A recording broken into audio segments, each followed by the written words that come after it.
Salam sejahtera bagi kita semua, namo buddhaya, salam kebajikan. Yang terhormat Bapak Kepala SMK Negeri 1 Tabanan, yang kami muliakan Bapak Ibu guru hebat dan juga tenaga pendidikan SMK Negeri 1 Tabanan. Salam dan bahagia. Pada kesempatan yang berbahagia ini, kami dari CGP Angkatan 6 SMK Negeri 1 Tabanan akan melakukan destinasi ataupun pengibasan atas modul yang telah kami pelajari, aksi nyata yang sudah kami lakukan. Di sini kami akan melakukan sharing ataupun berbagi, bertukar pikiran dengan Bapak Ibu guru hebat semuanya di SMK Negeri 1 Tabanan. Sebelumnya kami ingin mengucapkan rasa syukur, terima kasih yang sebesar-besarnya kepada warga SMK 1 Tabanan, khususnya kepada Bapak Kepala Sekolah yang telah memberikan kesempatan dan membukakan jalan lebar bagi kami untuk mengikuti program guru penggerak ini. Adapun susunan acara yang akan kami lakukan pada kesempatan yang berbahagia ini, yang pertama ada pembukaan, sudah kita lewati. Kemudian berikutnya arahan Bapak Kepala Sekolah, kemudian pengibasan materi dari CGP. Yang pertama dari Pak Wayan Hadi, dari Ibu Swastini, Bu Eka Suryanti, saya sendiri, dan yang terakhir dari Bapak Wayan Sreje. Untuk memulai kegiatan ini, kami mohon Bapak Ibu semuanya untuk berdiri. Kita berdoa untuk mengawali kegiatan ini. Untuk itu kami persilakan. Doa akan saya langsung pimpin. Baiklah, pada kesempatan yang ini marilah kita menundukkan kepala sejenak, berdoa kepada Tuhan Yang Maha Esa agar apa yang kita lakukan hari ini dapat bermanfaat bagi kita semua. Berdoa berdasarkan keyakinan masing-masing, dimulai. Terima kasih. Baik Bapak Ibu, dipersilakan untuk duduk kembali. Untuk mempersingkat waktu, kami mohonkan kepada yang terhormat Bapak Kepala SMK Negeri 1 Tabanan untuk memberikan arahan bagi kami semuanya dalam mengikuti acara ini. Untuk itu kepada Bapak Iwayan Sudarsana kami persilakan.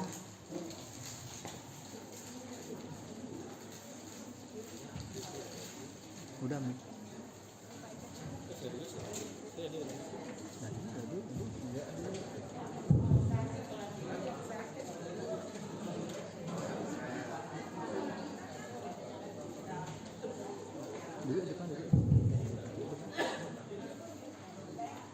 Baik, terima kasih saya sampaikan kepada pembawa acara atas waktu dan kesempatannya.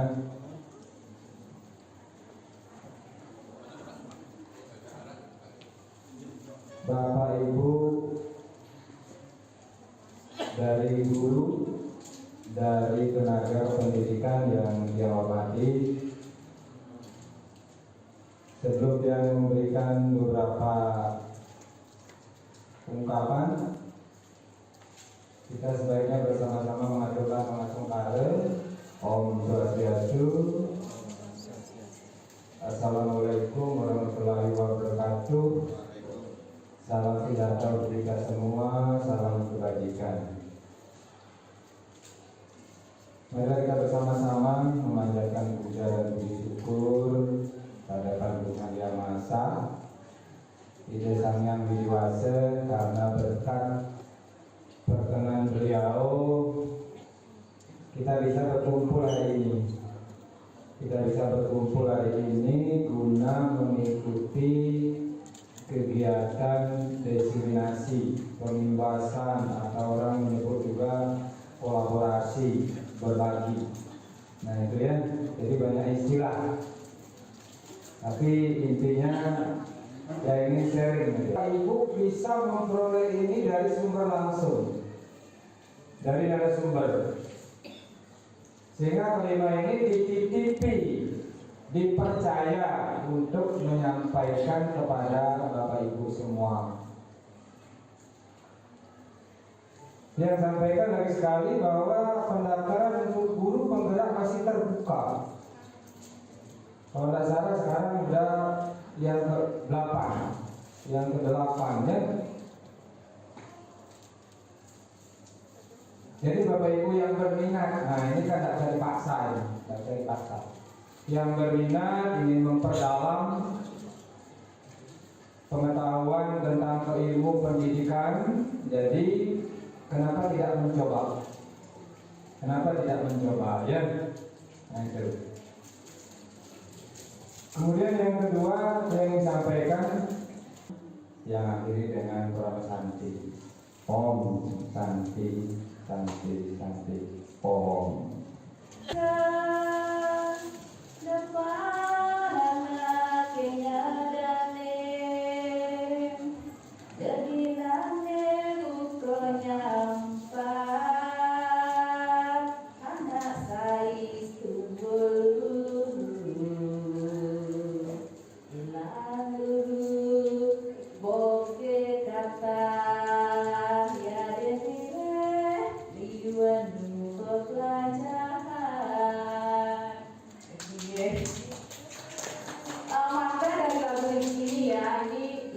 Selalu didengungkan dulu waktu saya kuliah oleh Profesor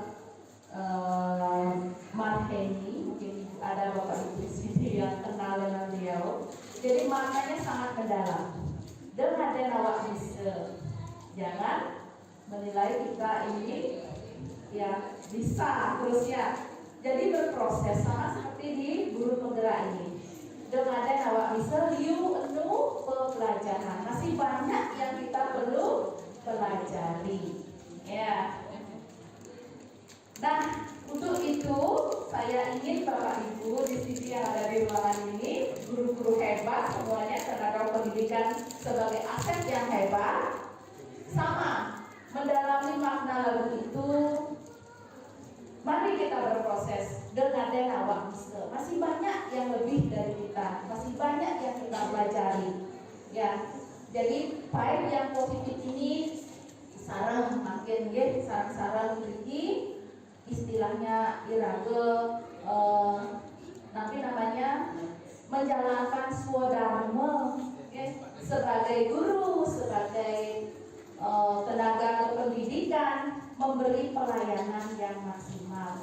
Karena sesungguhnya iraga sami-sami bikin boyo jangan perfect ya, boyo de sempurna, iraga sarang-sarang sami belajar dan memberikan aura positif terhadap lingkungan kita. Walaupun kita dibekali kecerdasan yang wah, kemampuan yang wah, ya ini kita bagi-bagi. Nah, kita kan berguna minyak karena kita sering mendengar pepatah, kalau kita meninggalkan dunia yang fana ini, yang kita tinggalkan nanti nama baik.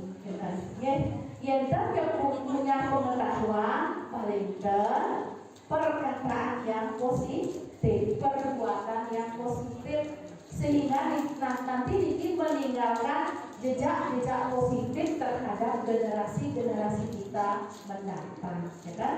Intinya iring sarang-sarang berbagi yang medue jinah lebih dos masih lagi dan medue jinah tapi dia medue barang cuma berlebih dos waktu ke sekolah boynya batak makdo pas musim poh misalnya makdo poh amon berujang itu nak kelingetan bejanya sarang sami Diki sampun materi sane kalau bakal sami oleh teman-teman yang sami Diki sarang-sarang belajar yaitu budaya positif. Terima kasih untuk itu makin kesempatan bagi karena ini hari Kamis ya jadi bahasanya sebenarnya wezen ya bahasa Bali kami tiang nikah bahasa Bali ya kan kalian bahasa campuran ya.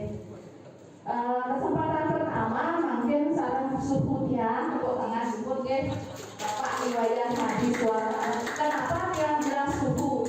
Dia pun gara-gara ibu yang lulus dari di guru penggerak kemudian bersemangat membuat video dan lain sebagainya artinya tergerak hati yang Pak Hadi ini Bapak Ibu dijajak mau kita pelatihan dijajak Ibu pengacara sejabar bumi Bali nih ini orang SMK 1 terbapak kepala sekolah dan anak-anak ini kita Pak Hadi ini pun baik positif ini pun yang ambil Bapak Ibu sehingga dia coba deh pamer dan keinginan sarang anak cucu murid-murid bidang program ini gitu dikopot bagaimana dia harus motivasi dalam diri saya untuk mengikuti program ini boyo dia kan mau boyo dia ada orang gede saya ada pernah dia kasih Pak Spencer mungkin dia ada motivasi bagus gitu dari kepala sekolah ini aku bertaruh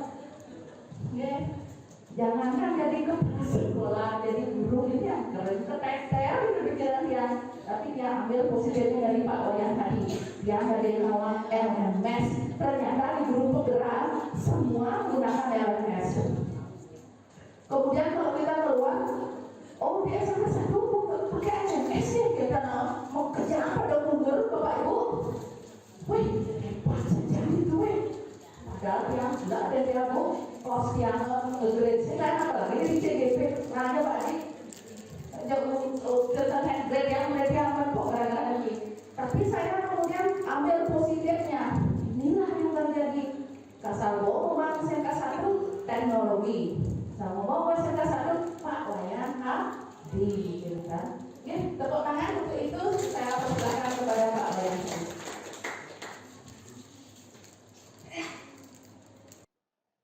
Terima kasih Bu Deni.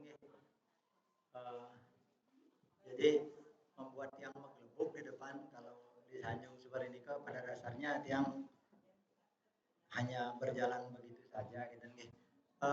Sebelum mengawali izinkan tiang mengucapkan selamat pagi, mengaturkan pengajali umat Om Swastiastu.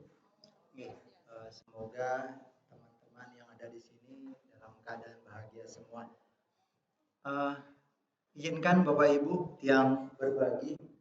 Kita di sini sudah sampai pada modul 1.4. Jadi ada 3 modul nanti.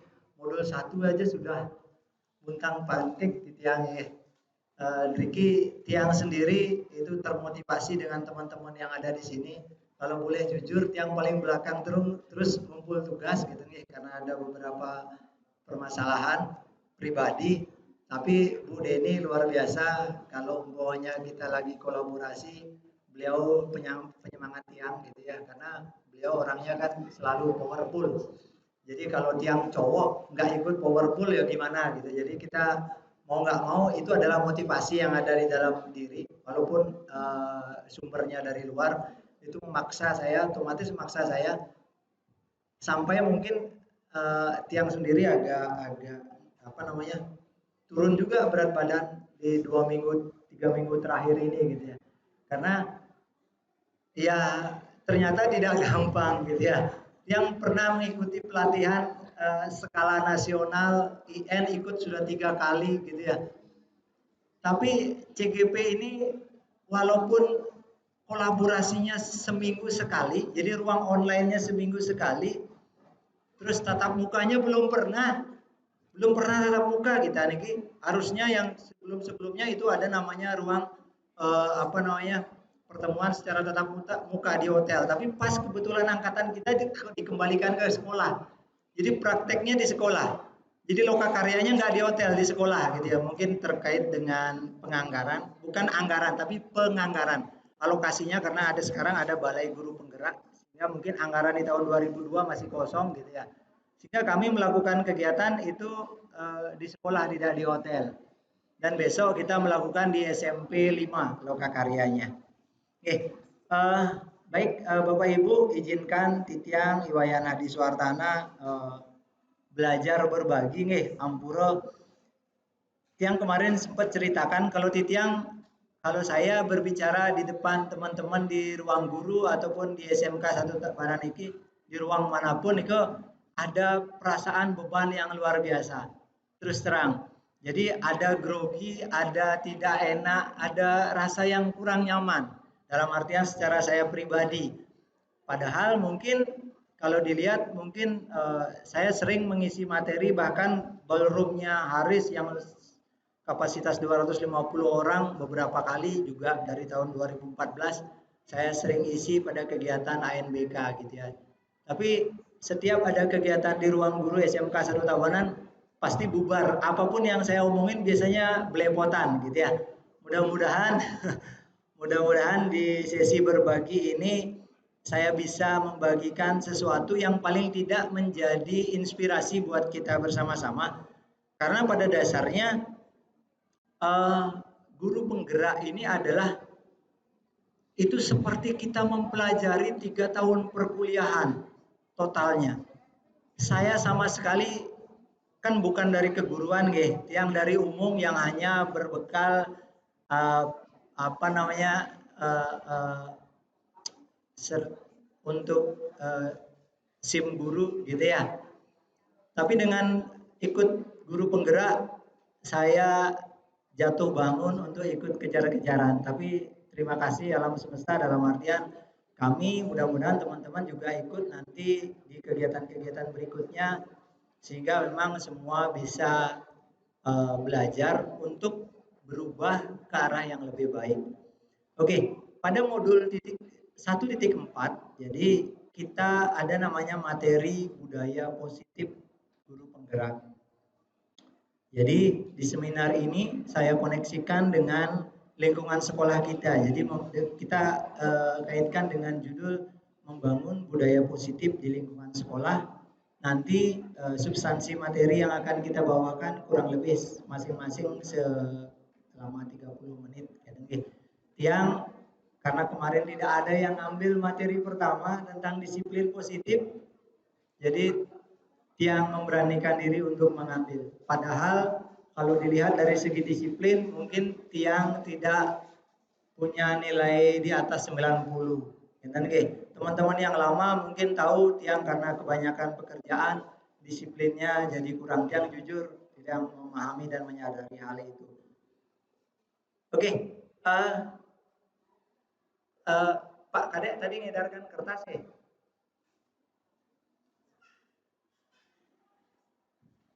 Pak Komang nanti bantu ngedarkan kertas yang kecil putih nih Kak. Oke, saya akan membawakan materi yang disebut dengan disiplin positif dan nilai-nilai karakter kebajikan universal. Jadi saya disclaimer di sana bahwa kita semua belajar untuk dapat disiplin. Pangta nanti yang bukan menggurui untuk disiplin, tapi kita belajar bareng-bareng. Niki adalah self reminder. Jadi pengingat saya sendiri juga, sehingga saya juga bagikan ke teman-teman. Pangta nanti yang alasin dengan bahasa Tiang. Oke. Secara payung besarnya kita ada dalam materi budaya positif di lingkungan sekolah. Jadi seperti yang kita ketahui bahwa budaya positif adalah nilai-nilai keyakinan dan kebiasaan-kebiasaan di sekolah yang berpihak pada murid. Sampun nggih dibagikan. Nika kertas kosong nanti cek kosong nika. Cek kosong. Oke. Jadi sekali lagi bahwa budaya positif adalah nilai-nilai, keyakinan-keyakinan dan kebiasaan-kebiasaan di sekolah yang berpihak pada murid agar murid dapat berkembang menjadi pribadi yang kritis, penuh rasa hormat dan bertanggung jawab. Oke. Yang coba mendesain presentasi yang blank putih, gitu kan, biar kita tidak bias. Jadi yang terpaksa bikin manual, gitu, biar tulisannya yang warna-warni kayak happy, gitu. Ini adalah budaya positif.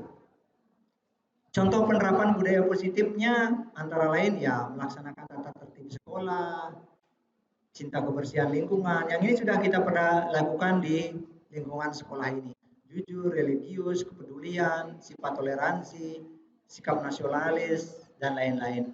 Ya. Budaya positif tentu bertujuan dalam mensukseskan visi sekolah. Yang mau tanya, ada yang ingat visi sekolah? Besar sekali dipajang, gitu ya. Saya kemarin mempresentasikan visi sekolah. Banyak yang ngacungi jempol. Visi sekolah kita luar biasa. Jadi niki nggih, kalau kan di depan ditaruh nggih. Visi sekolah kita adalah unggul dalam prestasi, berjiwa wirausaha, entrepreneur, menguasai iptek. Ipteknya yang kecilkan saja, karena sekarang iptek adalah pengetahuan yang langsung melekat pada diri kita, gitu ya. Memiliki etos kerja, jadi harus semangat kerjanya tinggi, kalau enggak kita tidak akan bisa hidup di masyarakat yang berlandaskan nilai-nilai karakter bangsa. Niki matching banget dengan punyanya Pak Nadiem, gitu ya, yang punya kita bahwa visi sekolah penggerak, gitu ya, visi sekolah yang dalam pada dasarnya ini dikemas dengan visi sekolah penggerak.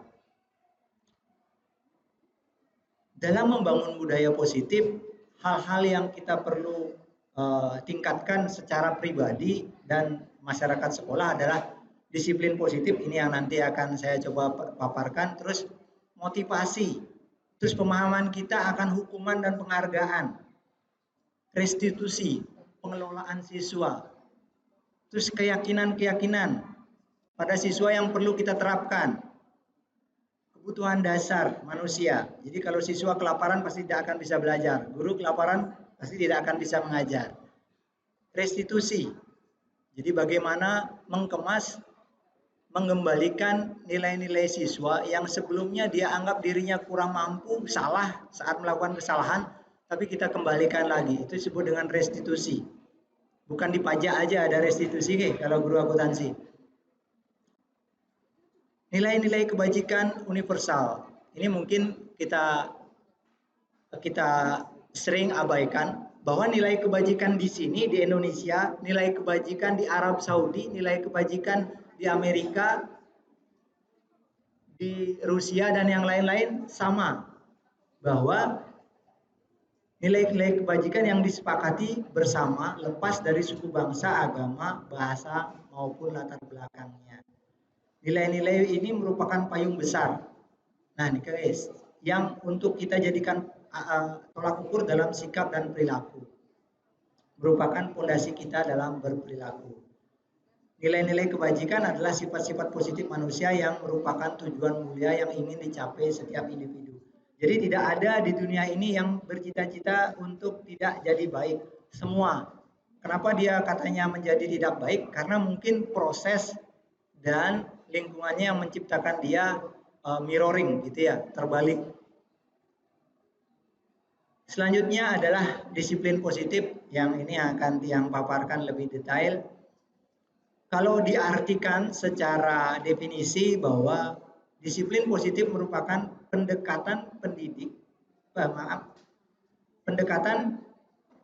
mendidik anak untuk melakukan kontrol diri dalam membentuk kepercayaan diri. Jadi kita sebenarnya untuk membuat anak-anak itu punya yang disebut dengan soft skill gitu. Kita harus mampu membuat dia itu untuk mengontrol dirinya. Karena tidak selamanya seorang guru itu bisa mengontrol siswa. Disiplin berbeda dengan hukuman. Jadi meskipun disiplin sering diterapkan dengan menggunakan teknik hukuman. Jadi hukuman itu hanya tekniknya saja. Disiplin lebih besar daripada itu. Kita flashback lagi, kalau di pembelajaran guru penggerak, ini yang kita dicekokin lagi pertama. Saya sampai mengingat-ingat dan wah-wah gitu ya. Bagaimana filosofi beliau itu menjadi inspirasi bagi pendidikan Indonesia. Beliau di dalam filosofinya menekankan bahwa siswa bukanlah kertas kosong. Jadi bukan tabula rasa. Jadi bukan kertas kosong yang siap ditulisi, enggak. Bahwa siswa itu adalah kertas yang sudah ada samar-samar tulisannya. Kita hanya menebalkan saja.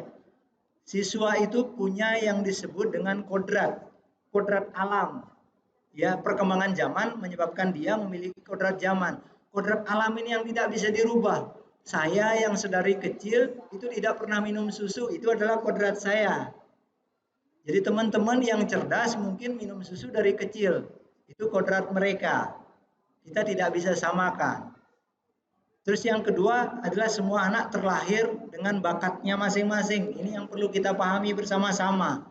Tidak harus siswa yang tidak bisa menjawab soal matematika harus kita suruh berdiri di depan. Kita harus pahami dia.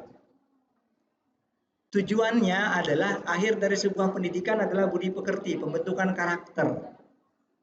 Terus dari segi guru, tugas guru diingatkan kembali bahwa kita adalah pamong. Bahwa kita berfungsi untuk menuntun bakat tersebut agar anak tumbuh dengan selamat dan bahagia. Tujuannya adalah selamat dan bahagia. Mereka senang untuk belajar, mereka paham akan apa yang dia pelajari dan mereka mampu menerapkannya kelak di masyarakat, bukan terbeban untuk belajar. Guru ibarat petani, kata Ki Hajar Dewantara, yang ibarat biji padi. Biji padi ditanam nggak akan mungkin tumbuh jagung, tapi pasti akan ada rumput-rumput banyak di sekelilingnya. Tugas seorang petani adalah merawat, memupuk, dan segala macam. Tapi masalah nanti jagungnya itu mau tumbuh, isinya tongkolnya 1, tongkolnya 2, itu adalah kodratnya sudah. Terus kodrat alam dan kodrat zaman yang saya tadi sampaikan, yang terkorelasi juga dengan peran dan fungsi guru. Terus yang terakhir adalah keberpihakan pada anak. Terkadang ego kita melihat siswa itu adalah sebagai objek. Kita jarang mau melihat dari sisi siswa itu sendiri. Kenapa dia terlambat? Kenapa dia berpakaian yang lain? Kenapa kaos kakinya enggak gini? Kenapa sepatunya bau? Gitu ya. Kita terkadang hanya langsung buka aplikasi, foto siswa ini kirim. Siswa enggak pakai dasi, siswa enggak pakai baju dan yang lain-lain. Di dalam menjerumuskan anak mendapatkan punishment. Oke, selanjutnya adalah nilai-nilai guru. Yang diingatkan oleh Ki Hajar Dewantara adalah satu, keberpihakan pada murid, bahwa kita kedua adalah mandiri, ketiga adalah kolaboratif, jadi mampu untuk bekerja sama dengan guru-guru di sekitar kita untuk memajukan siswa. Guru bahasa Inggris antar guru bahasa Inggris bekerja sama, guru komputer antar guru komputer bekerja sama, gitu ya. Guru bahasa Indonesia antar guru bahasa Indonesia bekerja sama. Reflektif, setiap pengajaran ajak diri kita dan anak-anak untuk merefleksikan, sudah bermanfaat nggak apa yang kita ajarkan ke siswa, atau kita hanya sekedar bercerita kalau ngalor ngidul hanya untuk menghabiskan waktu. Itu katanya. Dan inovatif, bahwa sejauh mana kita meluangkan waktu kita untuk berinovasi, mengkreasikan sesuatu agar nanti siswa dalam proses pembelajaran jadi menyenangkan. Niko yang dituntut oleh diingatkan lagi oleh Bapak Pendidikan kita Ki Hajar Dewantara. dalam penerapan disiplin positif ada yang disebut dengan teori kontrol. Tapi teori kontrolnya ini adalah teori dalam artian peran kita sebagai controller gitu ya. Bapak Ibu tadi yang kasih kertas coba sekarang kertas Niko dilipat. Ada yang bawa ballpoint? Oke, Bapak Ibu bayangkan saja Bapak Ibu menulis kisah yang Bapak Ibu nggak bisa lupakan di kertas itu. Tidak boleh diketahui orang lain. Mungkin masa-masa dulu dengan ayam bebeknya gitu ya. Ayam bebek yang sudah jadi pasangan orang lain gitu. Ataupun yang lain, silahkan itu kira-kira mungkin ditulis di sana. Sekarang lipat kertas itu, silahkan dilipat. Ya. Lipat. Nah, antar teman duduknya, oh Pak Sulaiman nggak ada teman duduknya. Antar teman duduknya sekarang dilipat dulu, dilipat sendiri. Sekarang Bapak Ibu pegang erat. Sekecil-kecilnya Bapak Ibu pegang erat. Oke. Nah, yang duduk di lajur kiri, ini kan berdua Ini berdua. Ya, kan ada dua. Nah, sekarang yang sebelah kiri Bapak Ibu itu memegang erat dan yang sebelah kanannya itu mencoba membuka. Silakan Bu Dewi, itu Bu Ari Janowati mungkin berusaha membukanya. Bu Dewi jangan biarkan. Silakan coba dibuka. Tapi jangan biarkan terbuka. Yang memegang jangan biarkan terbuka.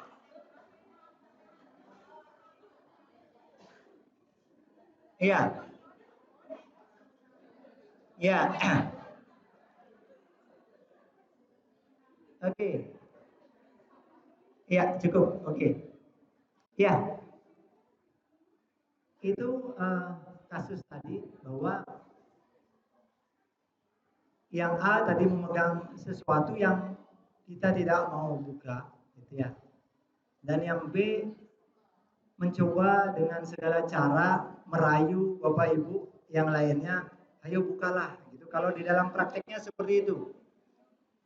Yang menyebabkan itu terbuka dan tidak siapa? Siapa yang memegang kendali dan kontrol? Diri sendiri. Pertanyaannya, siapa sesungguhnya pemegang kontrol yang menutup kepalan tangan atau berusaha dengan segala cara membuka kepalan tangan rekannya? Adalah diri kita sendiri. Jadi kita tidak akan, kalaupun mungkin di sebelah tadi ada bapak-bapak dan yang dibuka adalah ibu-ibu, dipaksa, diperkosa, dibuka, gitu. Dan akhirnya terbuka, itu hanya dalam waktu sementara saja. Bahkan yang terjadi adalah kesakitan. Ada salah satu yang dicederai. Sama perannya saat Bapak Ibu mengontrol perilaku anak-anak tanpa mempengaruhi anak-anak itu untuk merubah dirinya. Jadi terutama pelajaran yang mungkin membebani mereka. Saya dulu sangat tidak senang dengan matematika. Tapi ternyata ada guru matematika saya yang begitu membuat saya itu terketuk untuk belajar. Ya, beliau adalah Pak Swaste, guru saya dulu waktu SMA. Gitu ya. Jadi saya baru pedalem bapaan rangin pededi di depan gitu ya. Itu, dan saya juga setiap ulangan tidak dapat nilai bagus. Ada motivasi intrinsik dari dalam. Itu yang akan membuat kita belajar di rumah. Kalau hanya disuruh kamu belajar, baik oleh orang tuanya maupun gurunya di sekolah, itu tidak akan bisa membuat kita untuk belajar. Ya. Jadi tergantung pada diri kita masing-masing sesuai dengan kebutuhan dasar kita saat itu. Kita mungkin pernah mengingat, kalau kita tidak dipaksa, kita tidak akan menyelesaikan sesuatu. Mungkin bisa seperti itu. Tapi balik lagi, kalau saat kita dipaksa, waktu sudah habis, tapi ada terus motivasi dari dalam yang menguatkan, Saya ambil contoh pada diri saya sendiri. Saya diumumin dulu ikut kegiatan lomba guru berprestasi hari Jumat sore oleh Bapak Kepala Sekolah yang dikumpul berkasnya hari Senin. Itu adalah jebakan Batman menurut saya. Membuat saya sebenarnya itu hanyalah membuat diri saya putus asa. Apa yang terjadi? Mungkin saya sudah menyerah. Tapi karena motivasi dari dalam intrinsik, dalam artian saya jengah untuk seperti itu kan, saya tidak tidur selama 2 hari untuk menyusun itu. Jadi akhirnya saya bisa mempresentasikan sebuah media pembelajaran kolaboratif dan media pembelajaran inovatif di provinsi, sehingga mengantarkan saya dengan best practice saya ke Jakarta. Itu adalah motivasi dari dalam, bukan paksaan dari luar. Oke, di dalam berikutnya adalah perubahan dalam membangun budaya positif. Nanti Bapak Ibu yang habis melayat balik lagi nih, nasinya nanti masih ini.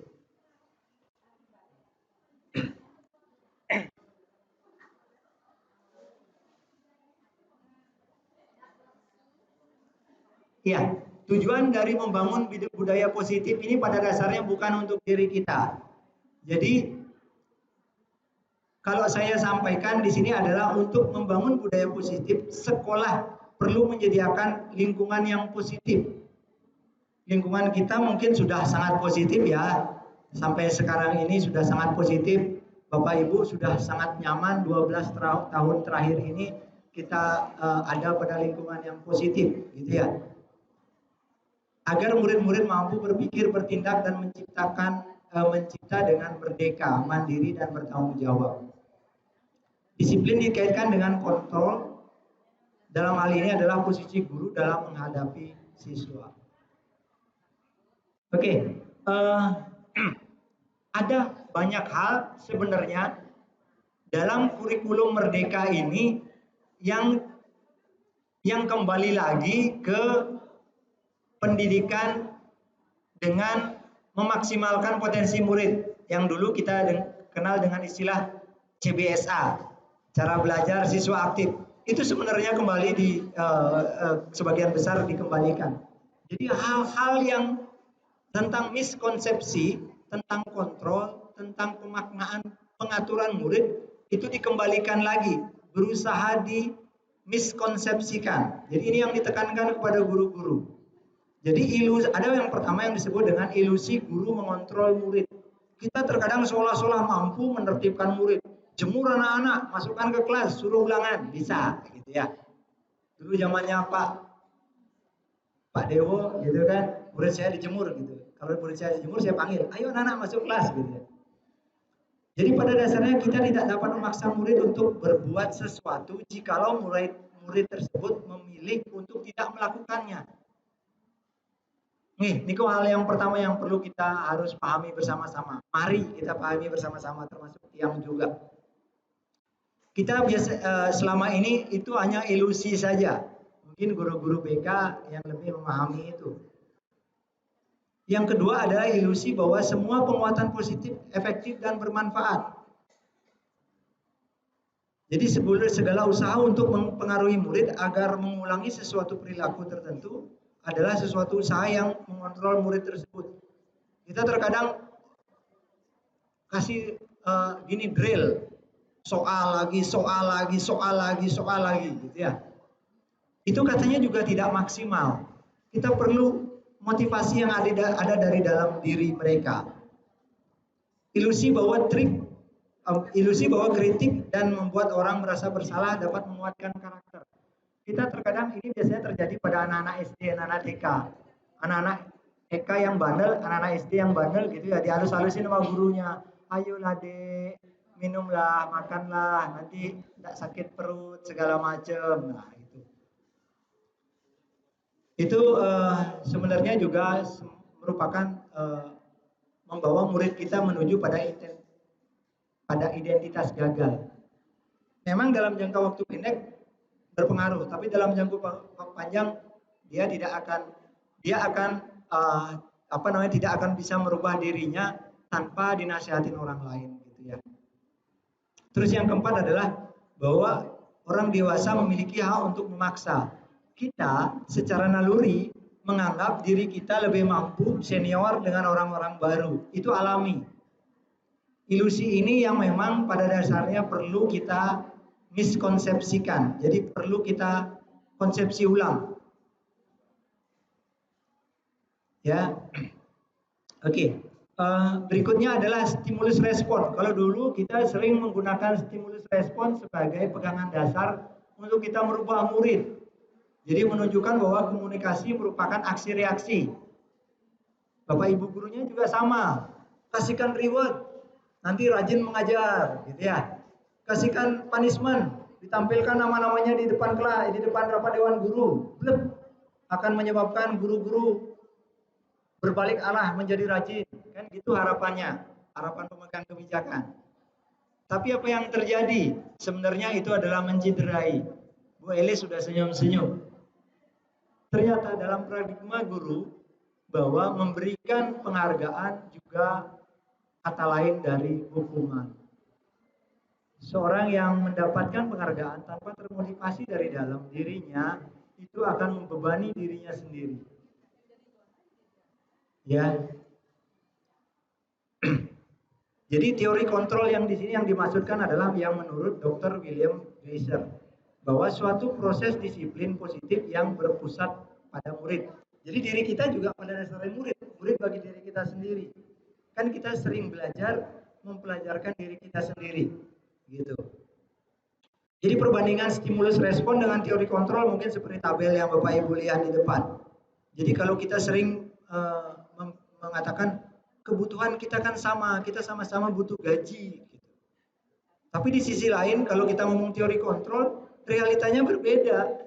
Kamu punya anak 5, saya punya anak 1. Kamu istri 2, saya 1. Gitu. Jadi kebutuhannya berbeda. Setiap orang memiliki gambaran berbeda pada dasarnya. Semuanya eksklusif, unik. Tidak bisa stimulus respon itu memukul semua orang. Dalam konteks pengembangan pendidikan. Yang alasan dalam konteks pengembangan pendidikan. Oke, selanjutnya adalah ada 3 motivasi perilaku manusia. Jadi mungkin inti-intinya saja. Perilaku kita, ini dari pengalaman yang ada di sekolah ini aja kita gunakan. Untuk menghindari ketidaknyamanan atau hukuman. Ini adalah tingkat rendah dari motivasi perilaku manusia. Biasanya orang yang motivasi perilakunya untuk menghindari hukuman atau ketidaknyamanan akan bertanya, apa yang akan terjadi apabila saya tidak melakukannya? Bapak Ibu kalau ke sekolah nggak ngabsen, kalau andaikan nggak ngabsen itu tidak terkorelasi dengan TPP, Bapak Ibu tentu akan tidak ngabsen. Ke situ korelasinya. Itu adalah jangka waktu pendek. Apa yang terjadi saat ketentuan itu tidak laksanakan? Bapak Ibu akan merasa senang. Kan terbalik ya. Harusnya mengabsensi itu menjadi kebutuhan. Tapi saat setelah itu tidak dilaksanakan dengan korelasi-korelasinya, Bapak Ibu merasa senang. Sama seperti sebelum kalau kebutuhan yang termotivasi dari dalam seperti kita makan. Kita makan enak, kita makan sederhana lah, makan sederhana. Kalau tidak dikasih makan kan perut kita lapar. Ini malah tidak dikasih makan, jadi kita senang, bukan seperti itu. Itu berarti ada yang salah. Terus motivasi yang berikutnya, kalau ini dilabelkan berarti motivasi eksternal ya. Terus motivasi berikutnya yang kedua, untuk mendapatkan imbalan atau penghargaan dari orang lain, muncul sebuah motivasi. Nah, seperti yang saya ceritakan kemarin mungkin tentang yang diumumkan oleh Bapak gitu, kepala sekolah. Kita dikasih reward, jadi dikasih imbalan. Nanti di kenaikan tengah semester, Bu Elis bawa 4 amplop gitu ya. Isinya 100, lumayan. Jadi sebuah imbalan. Satu tingkat di atas motivasi yang pertama tadi, itu orang berperilaku untuk mendapatkan imbalan penghargaan dari orang lain. Ini saya nggak bilang Bu Elis ya, tapi itu hanya reward saja. Saya kasih bukan imbalan tapi reward. Reward adalah kalau bahasa Balinya itu guru daksina. Jadi bekerja dulu baru mendapatkan hasil. Bukan diiming-imingi hasil baru bekerja. Karena berbeda Pak. Yang dimaksudkan di dalam teks yang saya ceritakan ini adalah diiming-imingi hasil baru bekerja. Maka nanti salah tampil. Oke. Berikutnya adalah untuk menjadi orang yang mereka inginkan dan menghargai diri sendiri dengan nilai-nilai yang mereka percaya. Ini yang katanya motivasi ketiga yang dibutuhkan untuk menjadi guru yang mampu menggerakkan diri sendiri, menggerakkan lingkungan dan komunitas. Jadi mereka untuk menjadi orang yang mereka inginkan dan menghargai diri sendiri. Jadi kita ke sekolah itu untuk menghargai diri kita sendiri. Gitu. Karena beban moral. Intinya mungkin bahasa kasarnya adalah beban moral. Inilah motivasi internal yang dibutuhkan dari kita untuk membangun lingkungan kita. Jadi tujuan disiplin positif adalah menanamkan motivasi yang ketiga pada murid-murid kita, yaitu untuk menjadi orang yang mereka inginkan dan menghargai diri sendiri dengan nilai-nilai yang mereka percaya. Niko kekuatannya. Nah, bagaimana mendesain itu ke anak-anak itu adalah PR kita bersama. Mari nanti mungkin kita akan tetap berbagi.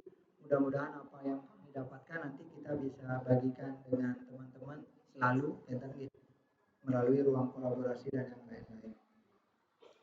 Perlu dorongan yang disebut dengan intrinsik. Oke, kalau konsep yang lewati, jadi kalau kita ngomongin sekarang kita membahas tentang konsep disiplin positif. Terus kebanyakan guru sangat tertarik dengan topik pembahasan tentang disiplin. Kalau hanya sekedar tulisan saja, mereka berpendapat bahwa kalau saja anak-anak bisa disiplin, pasti mereka bisa belajar. Kan sering kita ngomong kayak gitu ya. Anak-anak tuh harusnya kurang disiplin tuh. Kalau dia disiplin, yuk pasti lulus. Sehingga, tapi disiplin itu kita entah siapa yang mengerjakan, entah siapa yang melakukan, itu kita tidak tahu. Ya. Oke, saya balik dulu sebentar. Bagaimana dengan Bapak Ibu? Apakah pendapatnya sama? Jadi pasti sama.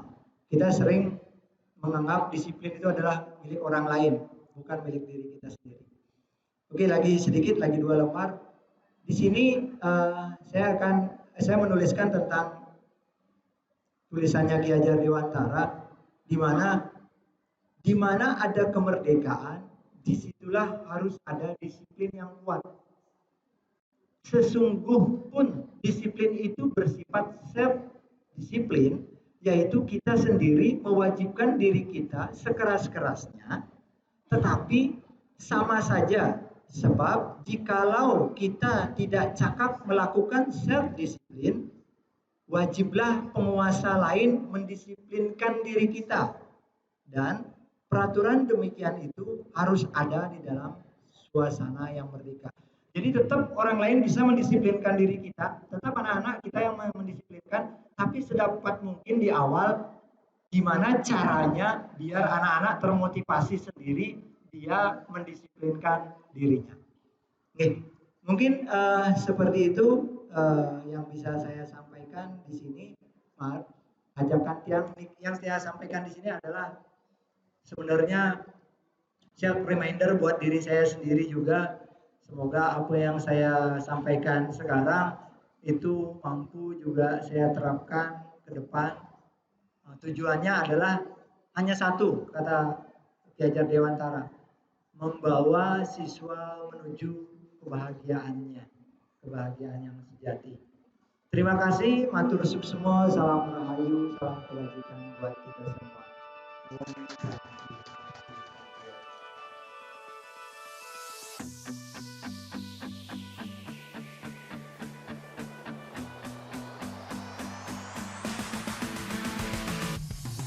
Terima kasih banyak teman-teman, masih bisa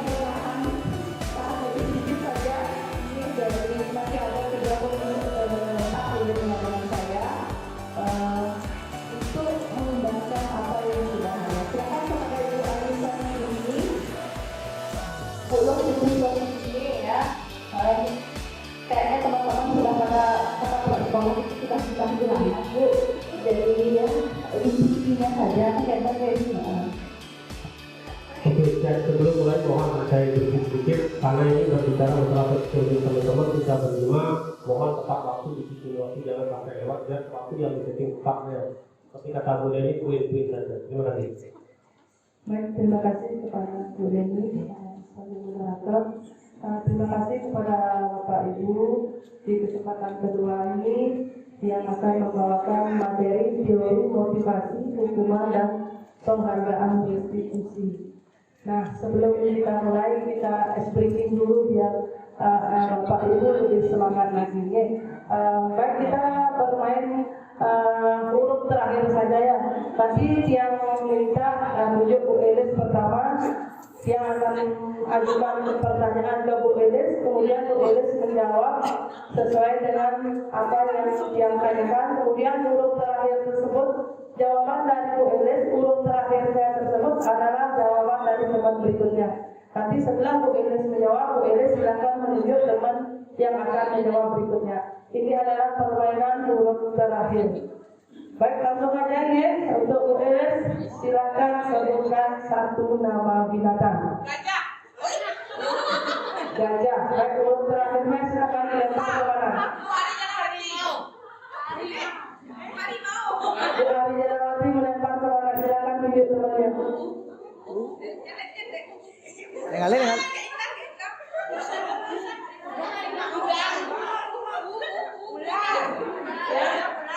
Ular. Silakan Bu. Tunjuk Bu Ular. Rusa.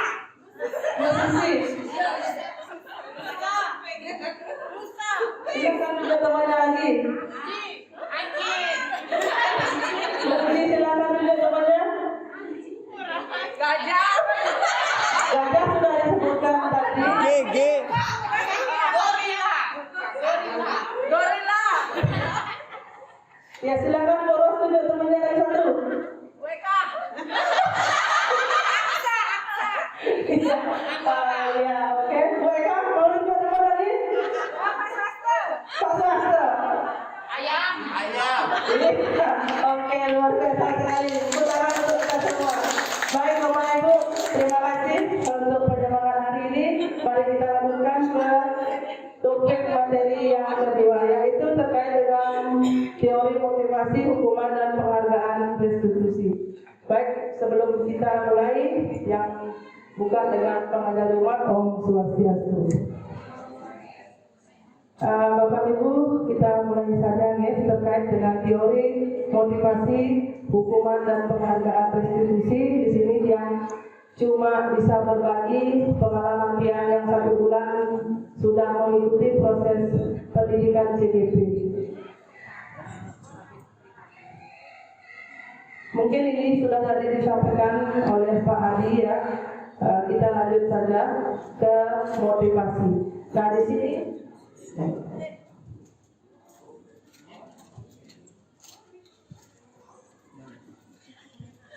dan terkait dengan motivasi. Dari sini mari kita tanyakan ke diri kita sendiri. Bagaimana kita berperilaku?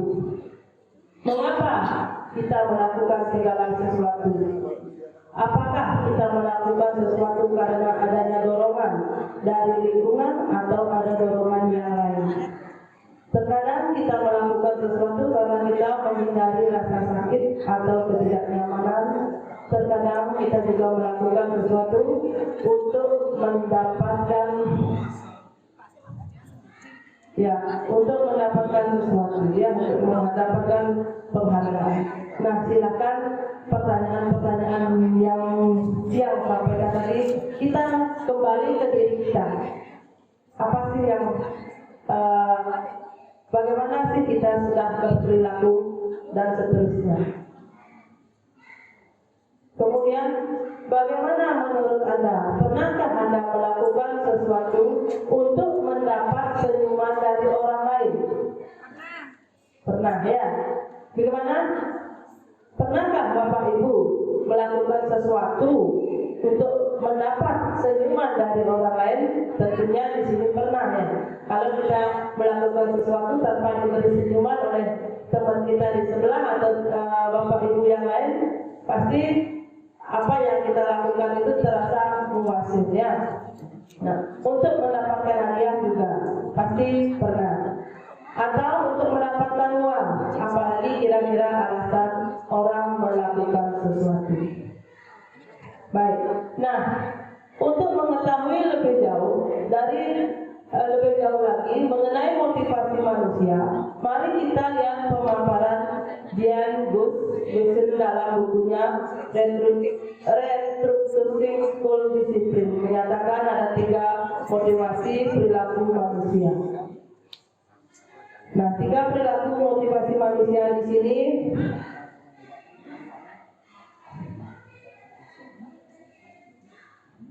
adalah: 1, untuk menghindari ketidaknyamanan atau hukuman. Kemudian yang kedua, untuk mendapatkan imbalan atau penghargaan dari orang lain. Yang ketiga, untuk menjadi orang yang mereka inginkan dan menghargai diri sendiri dengan nilai-nilai yang mereka percaya. Nah, ketiganya ini adalah merupakan dalam menghindari ketidaknyamanan atau hukuman. Di sini sifatnya itu tingkat terendah dari motivasi perilaku manusia. Itu merupakan tingkat terendah dari motivasi perilaku manusia, dan motivasi yang pertama ini bersifat eksternal yang datang dari luar. Kemudian yang kedua, untuk mendapatkan imbalan atau penghargaan dari orang lain. Di sini sifatnya adalah tingkat ini lebih tinggi 1 baris dari motivasi yang pertama. Kemudian motivasi ini juga bersifat eksternal. Kemudian yang ketiga, untuk menjadi orang yang mereka inginkan dan menghargai diri sendiri dengan nilai-nilai yang mereka percaya. Di sini kita lihat intinya yaitu melakukan sesuatu karena nilai-nilai yang mereka yakini dan hargai, dan mereka melakukan karena mereka ingin menjadi orang yang melakukan nilai-nilai yang mereka yakini tersebut. Sehingga motivasi ini adalah motivasi yang bersifat internal, yang timbul atau tumbuh di dalam diri kita sendiri. Baik, kita lanjut.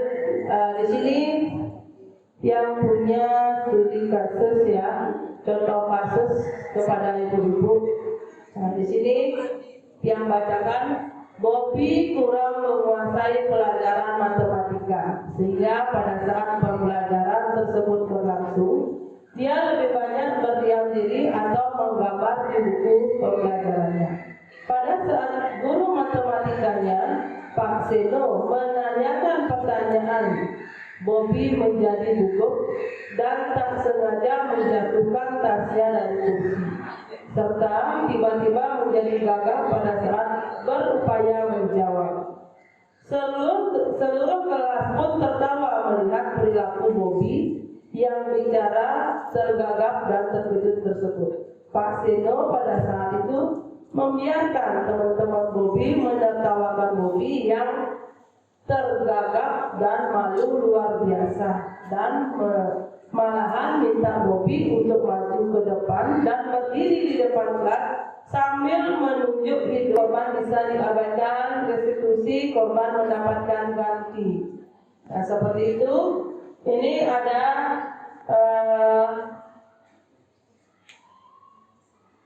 nah, sampai di sini konsep diri buruk, konsep diri balik, dan konsep diri kuat. Silakan nanti mungkin kami akan share nanti di grup GDKG terkait dengan identitas gagal dan identitas sukses daripada disiplin atau hukuman tersebut. Baik, kita lanjut bahwa hukuman bersifat tidak terencana atau tiba-tiba. Anak atau murid tidak tahu apa yang akan terjadi dan tidak dilibatkan. Hukuman bersifat satu arah dari pihak guru yang memberikan dan muridnya. Hukuman yang diberikan bisa berupa fisik maupun psikis. Murid atau anak disakiti oleh sesuatu perbuatan atau kata-kata. Pada batas waktu yang diberikan, murid melakukan kegiatan di luar kegiatan pembelajaran, misalnya mengobrol, maka murid tersebut akan kehilangan waktu bermain. Yang ambil ada 5 5 pertanyaan ya. Menurut Bapak Ibu, apakah tindakan ini adalah hukuman atau konsekuensi? Yang pertama, mencatat 100 kali di dalam buku kalimat saya tidak akan terlambat lagi karena terlambat ke sekolah. Apakah itu termasuk hukuman atau konsekuensi? Ya? Apa? Apakah itu termasuk hukuman atau konsekuensi?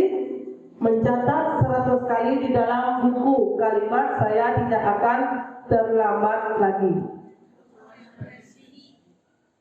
Apakah itu konsekuensi? Ini termasuk ke dalam hukuman. Mereka tidak dapat melakukannya atau mereka tidak akan memilih untuk melakukannya. Ini menurut Alfie Ford. Alfie Ford adalah yang pertama pengaruh jangka pendek dan jangka panjang. Nah, di sini penghargaan efektif jika kita menginginkan. Nah, kemudian jika kita mendapatkan penghargaan untuk melakukan sesuatu yang baik, penghargaan yang bisa mereka dapatkan bila berhasil menulis sebuah puisi. Kreativitas kelompok murid-murid ini menjadi berkurang dibandingkan dengan yang tidak diberitahukan tentang hadiah yang bisa mereka terima. Kemudian yang kedua, adanya penelitian menunjukkan bahwa pekerjaan seni atau sebuah penulisan cerita menjadi kurang kreatif bila dijadikan sebuah hadiah atau penghargaan. Kedua, terima kasih sudah mendengarkan terkait dengan materi, teori motivasi, hukuman, dan penghargaan restitusi. Untuk itu, yang mengucapkan banyak terima kasih dan dia tutup dengan Pramu Sakti. Om Sakti Sakti Sakti Om.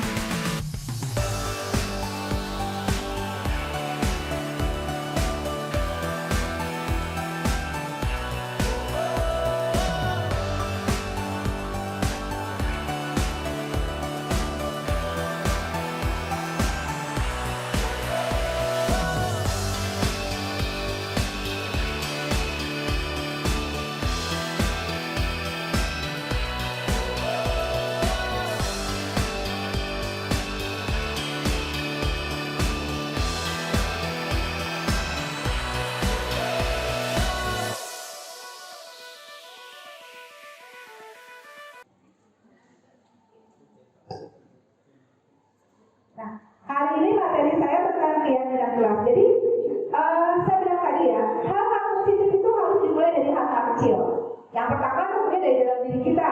Gimana kita menerapkan hal positif dalam diri kita. Kemudian kita di sini adalah sebagai seorang guru. Nah, sebagai seorang guru, hal kecil yang bisa kita ubah tentunya dari siswa kita, dari murid yang kita ajar. Maka dari itu, di sini adalah materi keyakinan kelas, di mana kita mengimplementasikan tadi disiplin positif, hukuman, reward dan restitusi. Nah, saya mau tanya sekarang, Ibu dan Bapak Guru di awal semester, di awal kegiatan pembelajaran, apakah pernah membuat kesepakatan kelas? Jujur aja, pernah atau enggak? Ada yang pernah, ada yang tidak. Kalau saya jujur, secara nilai-nilai disiplin positif nggak pernah selama ini. Hanya kesepakatan di bidang penilaian akademik saja. Nah, ternyata itu masih kurang kita sebagai guru. Kita harus membuat yang namanya keyakinan kelas. Nah, tolong Ibu Jero. Nah, jadi materi yang saya akan sampaikan sini adalah keyakinan sekolah atau kelas. Itu adalah fondasi ke arah tujuan sebuah sekolah yang akan dilandaskan memecahkan konflik atau permasalahan di dalam sebuah sekolah. Kemudian, selama ini kita hanya mengenal yang namanya peraturan-peraturan. Nah, sekarang peraturan-peraturan ini akan beralih menjadi sebuah keyakinan.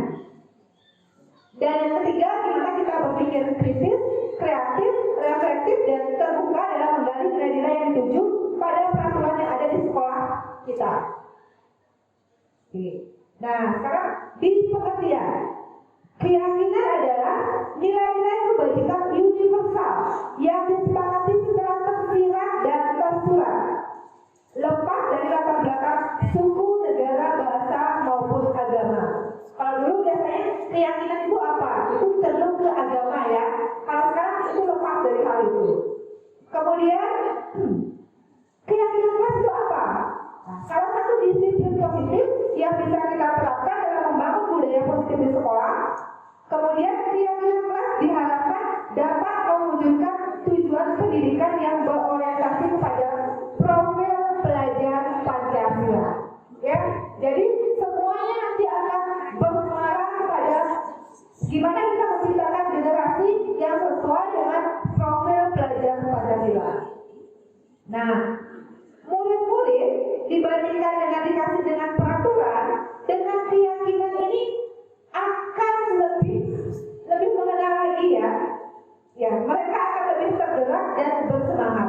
Jadi sekarang bagaimana kita akan beralih dari peraturan menjadi ke keyakinan.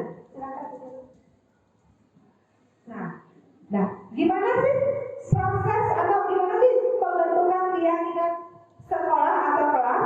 Yang pertama, keyakinan kelas itu bersifat abstrak daripada peraturan, lebih rinci dan konkret. Kemudian keyakinan kelas berupa pernyataan-pernyataan universal. Pernyataan keyakinan kelas senantiasa dibentuk dalam bentuk positif. Jadi keyakinan kelas itu tidak boleh dengan kata-kata yang negatif, harus dengan kata-kata yang positif. Kemudian keyakinan kelas itu tidak boleh terlalu banyak, yang cukup poin-poinnya. Kenapa? Agar diingat oleh semua warga kelas dan gampang untuk dipraktekkan. Kemudian keyakinan kelas harus diterapkan di lingkungan tersebut. Kemudian semua warga kelas hendaknya ikut berkontribusi dalam pembuatan keyakinan kelas melalui kegiatan kelas pendapat atau diskusi. Dan yang terakhir, kita harus bersedia meninjau kembali keyakinan kelas dari waktu ke waktu. Jadi keyakinan kelas itu idealnya dibuat di awal semester. Kemudian ditinjaunya itu kapan? Mungkin saat terjadi pelanggaran di keyakinan kelas itu kita tinjau kembali. Kemudian habis liburan panjang, belum semesteran, kita tinjau kembali keyakinan kelas tersebut.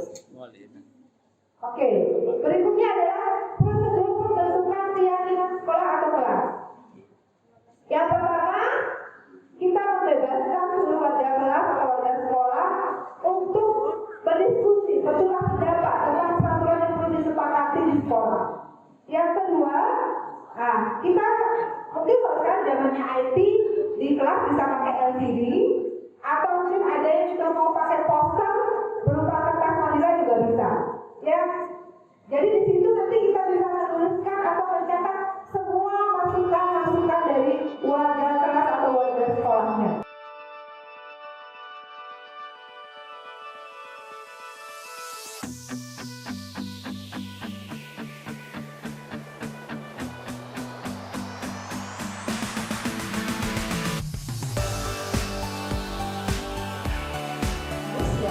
Itu memiliki 5 kebutuhan dasar. Ya, jadi apa 5 kebutuhan dasar itu?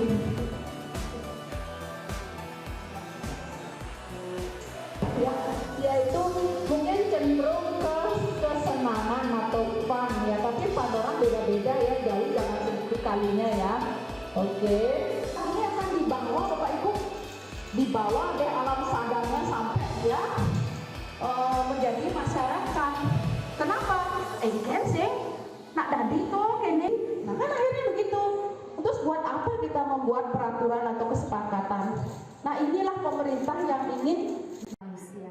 Ya, salah satunya tadi ada kata yang mungkin sedikit menyentil bagi kita semua, yang terutama bagi yang suka berkedok, begitu kan? Itu intinya begitu tadi. Kan hidupnya gitu tadi. Gimana ya Pak Sosto lagunya tadi ya? Nggak. Iya, janjinya begitu ya nangis iya nangkilnya dengan hitra. Jadi dia kan berkedok aja kan, kedoknya dia nanti begitu ya kedoknya bagus Bapak Ibu, kedoknya bagus gitu ya tapi vibes-nya ujung-ujungnya sama iya sama selingkuhannya ya itu apapun namanya itu. Nah itu juga menjadi sekarang kebutuhan ya kebutuhan manusia. Nah dalam CGP ini yang saya pelajari ya, jadi ternyata kita sebagai manusia itu memiliki 5 kebutuhan dasar. Ya, jadi apa 5 kebutuhan dasar?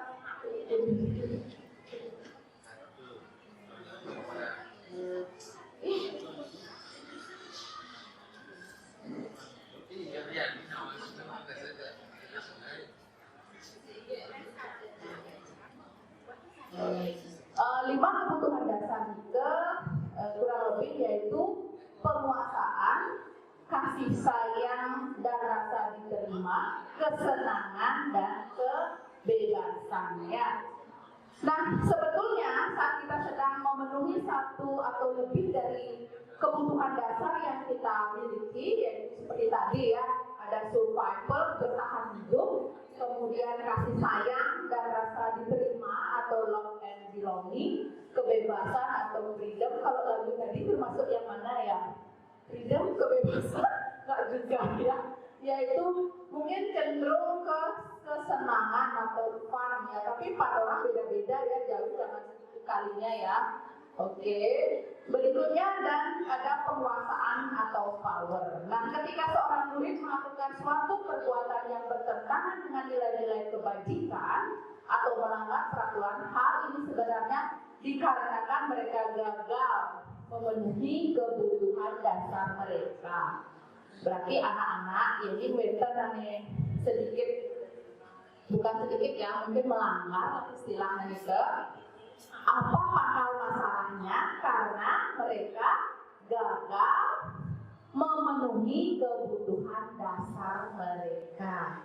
Tapi kebutuhan dasar tadi yang kebutuhannya penguasaan, kasih sayang dan kurang lebih mungkin kurang kasih sayang, sehingga anak-anak itu di sekolah cenderung berbuat yang tidak sesuai dengan peraturan. Tadi kita perdalam lagi tentang kebutuhan dasar manusia. Yang pertama, kebutuhan bertahan hidup. Kebutuhan bertahan hidup di sini adalah kebutuhan yang bersifat fisiologis untuk bertahan hidup, misalnya kesehatan, rumah dan makanannya. Dan mungkin kalau kita telusuri dan kita mungkin tidak melakukan itu Bapak Ibu, kalau kita telusuri anak didik kita, ya mungkin masih banyak yang belum memenuhi kebutuhan bertahan hidup itu. Rumahnya masih ngontrak, mohon maaf ya, kemudian kesehatannya terganggu, termasuk kesehatan psikologi. Gerangan anak-anak banyak yang kerauhan, ke salah satunya belum bisa memenuhi kebutuhan fisiologi. Oke, jadi ya mungkin Niko perlu ilmu kebatinan dibilangnya, sehingga anak-anak kan. Tapi namanya karena tidak terpenuhi unsur Niko di sekolah lah, failnya seperti itu. Maka sebagai seorang guru, bagaimana mengatasi itu? Yang kita penuhi kebutuhan yang tidak dimiliki oleh anak-anak itu. Tapi ya janganlah kalau bisa kita sebagai seorang pendidik untuk mengatasi hal-hal yang demikian, ya kita harus bisa mengambil nilai positif dari apa yang anak lakukan, sehingga ini tidak akan menjadi viral atau viral ya, jadi kerauhan berjamaah jadinya, karena anak itu kita beri panggung ya. Jadi kita pesan saya untuk mengatasi hal ini, anak-anak janganlah diberi panggung ya. Nah karena ini kebutuhan psikologisnya tidak terpenuhi, itu yang kita obati, jangan sampai salah memberi obat atau salah diagnosa. Oke, berikutnya adalah kasih sayang atau rasa yang diterima. Nah, kebutuhan ini dan 3 kebutuhan berikutnya adalah kebutuhan psikologis. Ya, kebutuhan untuk disayang dan diterima meliputi kebutuhan hubungan dan koneksi sosial, kebutuhan untuk memberi dan menerima kasih sayang, dan kebutuhan untuk merasa menjadi bagian dari suatu kelompok. Ya, mungkin anak-anak orang tuanya semua pada sibuk kan, jadi sibuk mencarikan uang atau mencari nafkah untuk anak-anaknya, sehingga ada bagian yang tertinggal, yaitu memberikan kebutuhan kasih sayang.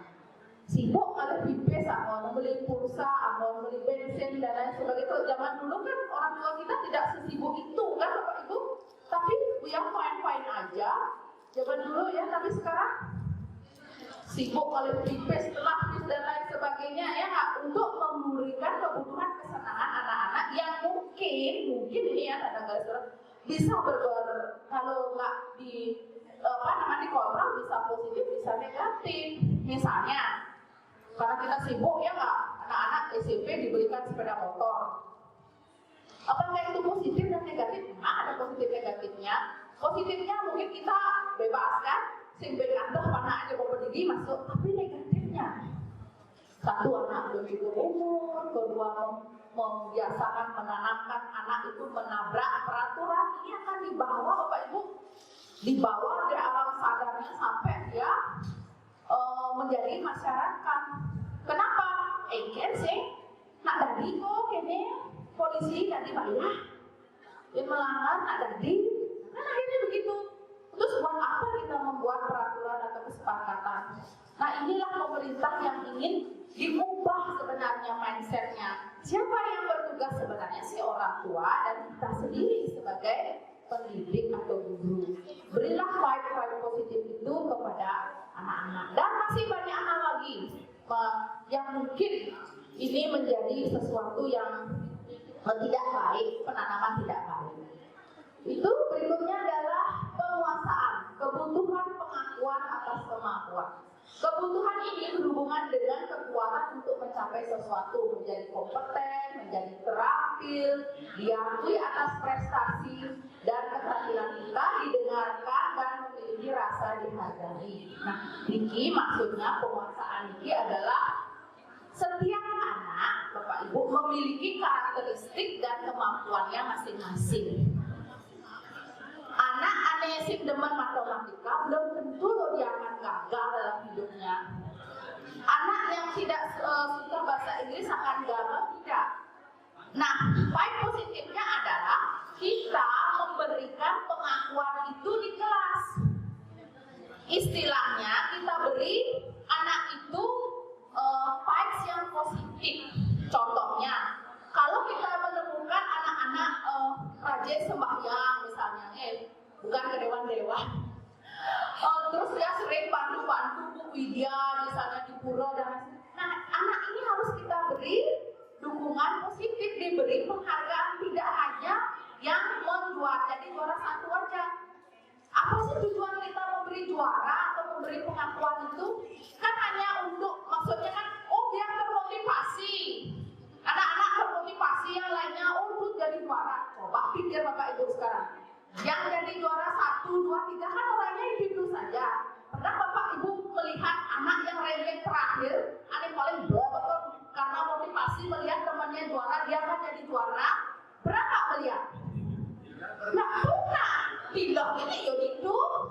Kalau tidak ada kesadaran dalam diri, ya udah, ya segitu aja. Nah itu dia, makanya tadi dibilang punish and reward. Punishment dan reward itu adalah sama-sama patuh loh. Makanya kenapa sekarang raport itu tidak ada ranking, itu permasalahannya. Ya, jadi semua itu harus ada muncul dari dalam diri sendiri dan harus kita dukung. Ya mau anak demen lain tinggal aja Pak Nurabo. Ini atlet, kalau atlet kita beri penguatan. Kadang ya sih bisa bahasa Inggris tak dari atlet penting. Sih karena mau matematika, perusinya mengukur lapangan berapa kilo saya akan lari. Nah, yang dia perlukan adalah latihan, kembangkan. Yang seni juga demikian.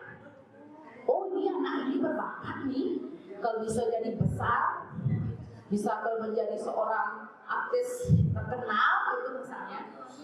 Nah, itu harus kita mengenali potensi anak-anak. Tentang teori itu Bapak Ibu. Namun kenyataannya kan berbeda, makanya masih belum dalam modul materinya harus selesai.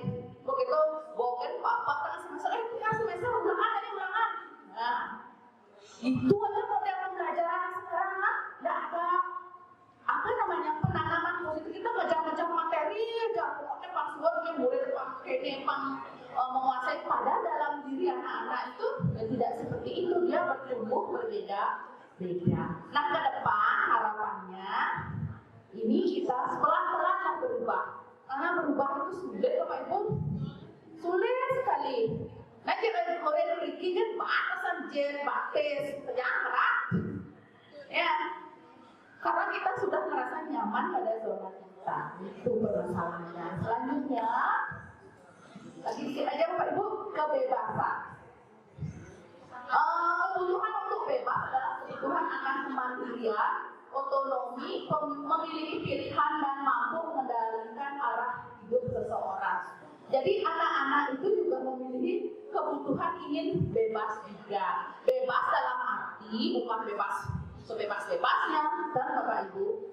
Artinya seperti tadi, namun begitu anak ini punya bakat seni, dia harus diberi ruang yang bebas untuk mengeksplornya. Jangan sampai ditekan-tekan atau ditakut-takuti bahkan. Awak yang matematika di rumah nih, amun sing awak kalau lulus awak nih, itu kan. Sedangkan anak ini punya kemampuan yang luar biasa di bidang seni. Ya, jadi kita tidak boleh mengintimidasi, merasa mata pelajaran kita yang paling wah. Awak amun bisa nih kene. Nah, nggak lulus kamu, nggak ini kamu. Nah, itu nggak boleh. Anak-anak harus diberi ruang atau kebebasan untuk mengeksplor dirinya seluas-luasnya. Itu maksudnya kebebasan. Dan yang terakhir adalah kesenangan. Kebutuhan akan kesenangan adalah kebutuhan untuk mencapai kesenangan, bermain dan bertawa. Bapak Ibu kalau di kelasnya sama kayak sekarang misalnya, amun guru suka on-onan gitu, apalagi muridnya. Murid juga butuh kesenangan. Suka guru penampilannya berantakan, ngomongnya kanin kau. Siapa yang mau dengar kan itu? Jadi anak itu juga perlu variasi dalam kita mendidik. Itu juga Bapak Ibu. Amun maaf ya, ini agak porno pembicaraannya. Kalau kita berhubungan misalnya dengan pasangan kita, lalu tidak ada variasi, kita bisa main kembali ke pasal 1 bisa.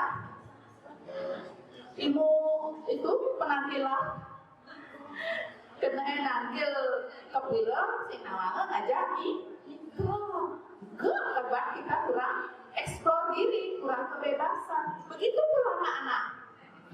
Amun sing gitu, ya udah mereka selingkuhnya apa? Udah nggak perhatikan pelajaran, main lain-lain. Itu ya. Nah, itu teori Bapak Ibu yang sampaikan makin prakteknya kembali lagi ke kita masing-masing. Karena kita punya gaya, punya kemampuan berbeda-beda juga dalam mengeksplorasi ataupun memberi pembelajaran kepada anak didik kita.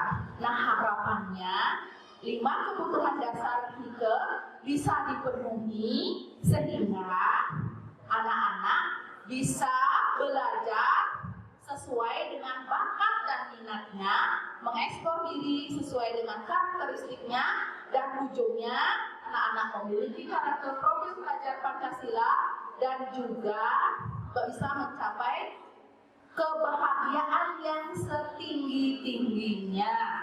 Itu judulnya. Jadi kunci semua pendidikan itu adalah ingin mencapai kebahagiaan yang setinggi-tingginya. Itu yang bisa saya sampaikan lebih lanjut dengan Pak. Terima kasih.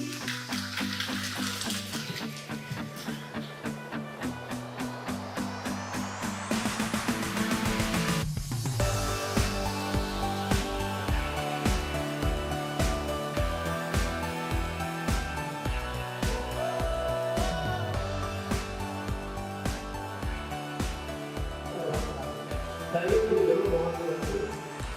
Berikutnya, restitusi adalah tawaran, bukan paksaan. Artinya begini, begitu kita menemukan anak melakukan tindakan disiplin, kita akan menawarkan sebuah metode problem solving.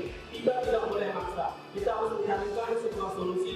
Dari kesalahan kamu akan ada solusi seperti ini untuk memperbaiki kesalahan mereka.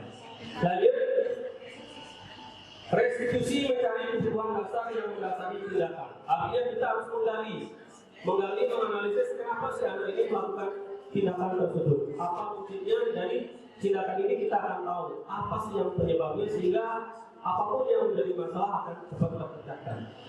Berikutnya, restitusi fokus pada karakter, bukan tindakan. Nah, seperti yang kita bilang, karakter profil Pancasila, Bapak Ibu sudah tahu lengkap dengan elemennya. Karena di program yang kita belajar ini, di kurikulum ini, kita lebih mendekatkan anak untuk para karakter, biar dia lebih humanistik. Lanjut. Oke, restitusi menguatkan. Tujuan kita melakukan tindakan restitusi itu bukan untuk menghukum. Kalau kita menghukum akan ada rasa pesimis, akan ada rasa ketidaknyamanan, tidak nyaman terhadap anak. Nah, dengan tindakan restitusi kita akan menguatkan. Dari yang salah dia akan menjadi benar, dari yang pasif dia akan menjadi aktif. Itulah tujuan restitusi yang sebenarnya. Karena kita posisi guru adalah seorang manajer dan seorang teman. Kalau kita sudah menjadikan mereka sebagai teman, mereka akan lebih terbuka wawasannya ataupun mindsetnya. Oke, 3 jenis restitusi tersebut. Yang pertama ada yang namanya menstabilkan identitas atau stabilize the identity. Di sini apa sih yang dimaksud dengan menstabilkan identitas serta hal terbaik apa yang sebenarnya bisa dilakukan oleh murid dalam berperilaku baik depan teman ataupun orang dewasa. Menstabilkan identitas, kita menstabilkan identitas begitu ada anak melakukan suatu tindakan indisipliner, kita tidak boleh menjudge mereka, menghukum mereka, tapi kita dekati mereka dengan hati yang tulus. Kita akan stabilkan kondisi dia. Begitu kondisinya stabil, akan ada ketenangan, kenyamanan, kemerdekaan. Mereka akan berbicara apa adanya. Apapun motif dan alasannya akan terbuka secara lengkap. Berikutnya, validasi tindakan adalah belajar menemukan alasan melakukan sebuah perilaku yang kurang sesuai. Validasi tindakan sama seperti Bapak Ibu, kenapa sertifikatnya belum keluar, kita harus melakukan validasi. Kalau sudah valid, sudah benar, maka apa yang kita inginkan akan cepat terwujud. Selanjutnya menanyakan keyakinan, kemudian mohon digeser. Oke, menanyakan keyakinan apa yang dia yakini dan sepakati sebagai bagian dari komunitas. Artinya begini, begitu kita menemukan anak melakukan tindakan indisipliner di dalam kelas ataupun di luar sekolah, kita akan tanyakan, kita akan beri pernyataan yang menggugah membangkitkan kesadaran anak untuk tidak melakukan hal yang negatif. Karena dalam tindakan itu sebenarnya dia sudah menyadari bahwa setiap melakukan tindakan punya konsekuensi terhadap keyakinan atau kesepakatan yang sudah disepakati di masing-masing kelas ataupun sekolah. Oke, seperti janji saya tadi, di sini saya tidak akan berbicara banyak. Itulah tadi poin-poin penting yang saya sampaikan dalam topik segitiga restitusi. Yang saya sudah bilang, segitiga restitusi, Bapak Ibu sebenarnya sudah biasa melakukan, cuma belum mengenali apa itu tindakan yang Ibu lakukan. Di pelabelan saja yang belum. Oke, terakhir saya akan tutup dengan sebuah pantun yang mungkin ditunggu-tunggu oleh Bapak Ibu. Cendrawasih makan dulu, kena pikat kakinya hilang. Terima kasih wahai teman-teman guru, ini saatnya kita makan siang. Terima kasih. Om Santi Om, Assalamualaikum warahmatullahi wabarakatuh. Puji Tuhan haleluya. Baik, terima kasih Kak Eka sebagai penutur, tapi ampun ingat kata terakhir sebenarnya makan siang memang ya di sini Kak. Oh, ya Allah. Ini Bapak Ibu donasi siang aja Eka. Habis diskusi. Ya, Pak Ibu, mungkin ini adalah sesi tanya jawab dari apa yang sudah dipaparkan dari masing-masing calon guru penggerak Nike. Yang yakin kalau yang tanya sama Bapak Ibu, ada yang bertanya, silahkan jawab anak-anak.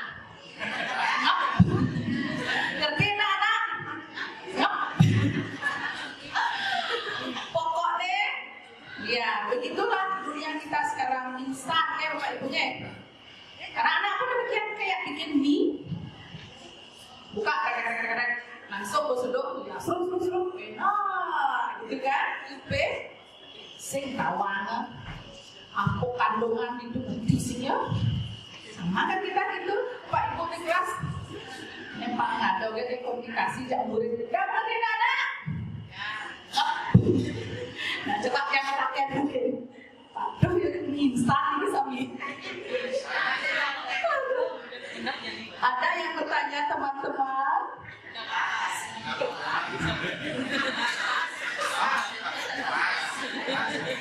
Pasti jawabannya pas.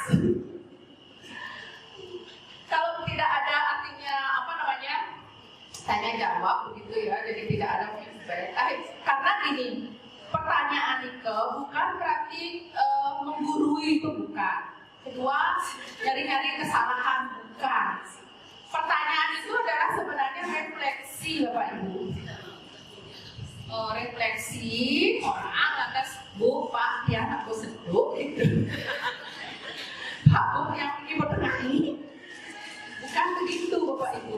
Jadi kalau bertanya itu refleksi terhadap yang memberi materi, apakah materi yang saya sampaikan tadi dimengerti atau tidak.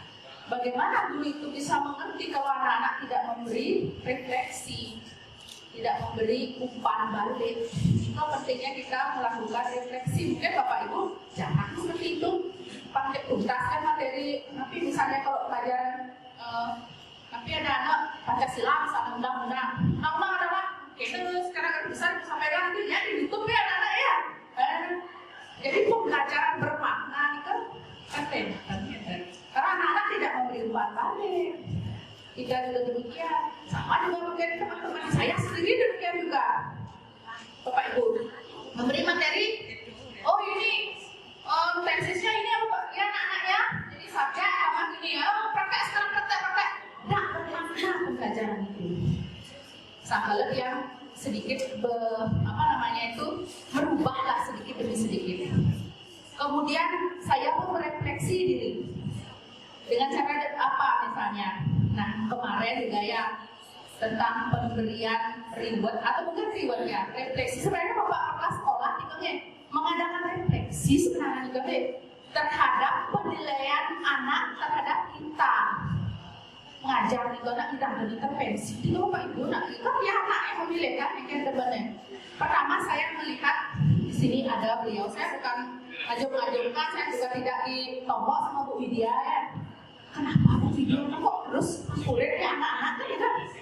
Saya melihat tanya juga kadang-kadang anaknya dan anak saya sendiri datanya.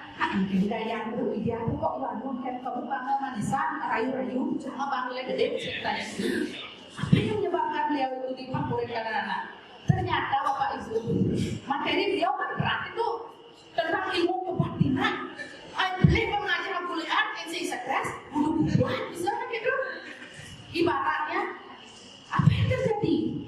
Beliau itu membawa ke kenyataan kita. Ibu itu memberi berita-berita viral Bapak Ibu. Umpama nggak sengaja anak makan debat ini kan? Misalnya nih, kalian tahu nggak? Lesdi Nabila, orang tuh, debat pun ini kan? Nandeng. Diambillah nilai positifnya secara agama. Jangan langsung dari orang prihidra karano, pancosrado. Dan itu katanya yang membuat beliau disenangi karena dia selalu menghubungkan dengan hal-hal kekinian. Sampai itu halus masih isi masih gede, ngeranan ibu Etika. Dari kaporit, benar itu. Makin lihat makin ke Pak Oko. Pak Oko makin lihat. Padahal guru matematika. Ini kok bisa Pak dari kaporit? Akhirnya sih murid ya. Kebetulan ada anak yang dikit Bapak Ibu tahu. Semua kok ya. Terus membicarakan dengan teman-temannya Pak Oko. Bu, yang perlu itu ya Pak Oko matematika kan gitu. Kan udah beda-beda ya. Saya tanya kenapa orang yang pernah diajar kelas 1 apa membuat dia Bapak ini? 1, Bapak ini konsisten Bapak Ibu. Bisa mau minum buang teknologi tinggalinnya NMS Bu. Rapi, selalu di grading, selalu up to date. Kita udah di sini tempatnya Bapak ini sistematis.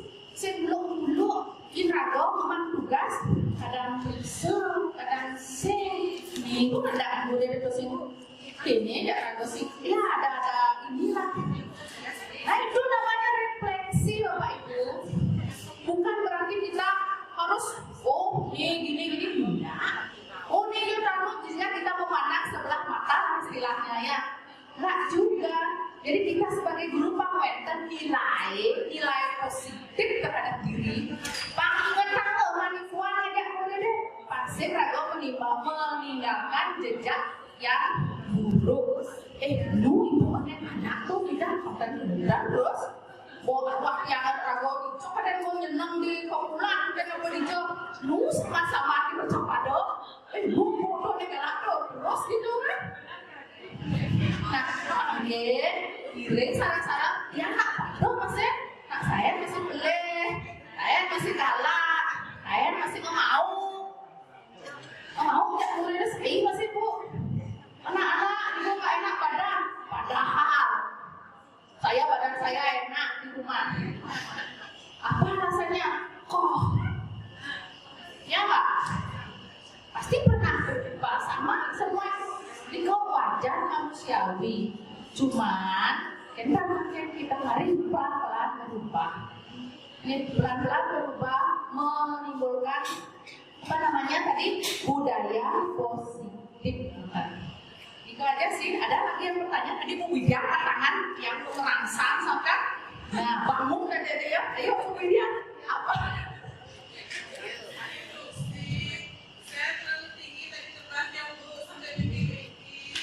Ya, terbanglah di kau tinggi setinggi-tingginya kata Pak Eja. Ya, jika nih Bu Widya saya ambil positifnya. Sama tadi sama saya kan ada pokok tadi ngomong nggak ada saya kali nggak ada. Kan itulah refleksi. Artinya cara Bali nih Bapak Ibu yang ngisi dulu kan. Ada serta adik aku menjadi orang cuma kan yang penting kan ngajomin yang ada sih kalau tipe saya nih laki-laki ini Suborno vegetarian yakin kenapa begitu saya ngomong tadi karena berkaitan yang pasti yang ikut PGRI bawa SMA 2 bu dari mana SMA 1 dia ini Pak dia tahu konnya Pak gak sadar kan dia kawan-kawan kadang-kadang aduh masih baiknya Kak sana di MGP bahasa Inggris oh SMA 1 dengan Pak Hadi ya ini kena dialog benangin-anginan jangan ragu daerah Patung dan Pasar sampai Karangasem sampai di Bangli yang pernah ikut kemarin ikut di PGRI best practice ikut mereka apa Abiong ikut yang awang masih bermakan vibes-nya Bapak begitulah dia meninggalkan jejak ya hidup kehidupan. Nah di balik memang namanya manusia Bapak Ibu pasti punya kekurangan dan kelebihan. Makanya miring sarang-sarang berproses, paling memperbaiki komunikasi, memperbaiki perilaku, dan paling penting miring berbagi. Ya Ibu Bapak mesti kuesioner kemarin yang pegawai berakhlak toh. Kata kunci sebenarnya Ibu komentar sih ke ada mungkin salah mungkin kompetitif yang pertama juga yang boleh bocoran jawaban yang nomor 1 yang harus Ibu tempatkan ke Nabi kolaborasi kerjasama lain-lainan itu nak mengikuti ke Pak Ibu mungkin pun zaman nyontek nyaman kerjasama kita istilah kita harus bisa berkolaborasi Bapak Ibu di mana-mana yang kita di kota pasti kolaborasi berbagi maka dari itu miring berbagi Bapak Ibu ya ini kalau nyediain warungnya di rumahnya hanya makanan lebih waspada mainnya bagus kok kita kerjasama baik-baik apalagi jika lebih benar dia jangan ya kaitan kita artinya intervisongnya artinya miring berbagi berkolaborasi ini boyo yang ini nak boleh jadi boyo artinya boyo dalam tanda kutip apa positif ya Bapak Ibu ya jadi kita hanya ingin berbagi itu aja sih intinya enten oleh yang merangsang pertanyaan sebenarnya besi yang mengadong yang kadang tapi dokumentasi itu enten yang menakon kayak gitu ya.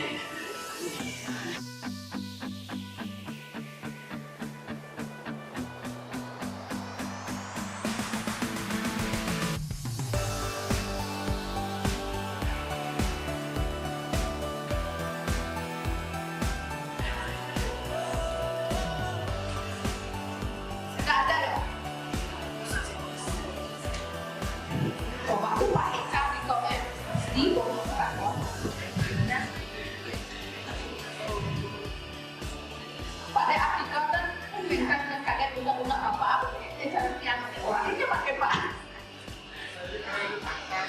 Iya Pak, aduh susah banget Bapak.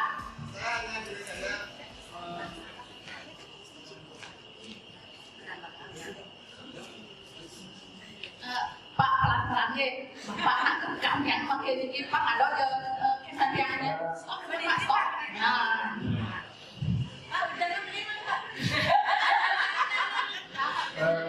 Terima kasih ya atas pertanyaannya. Terus tadi apa itu materi yang diungkapkan dan semuanya bagus, jadi tidak terlihat.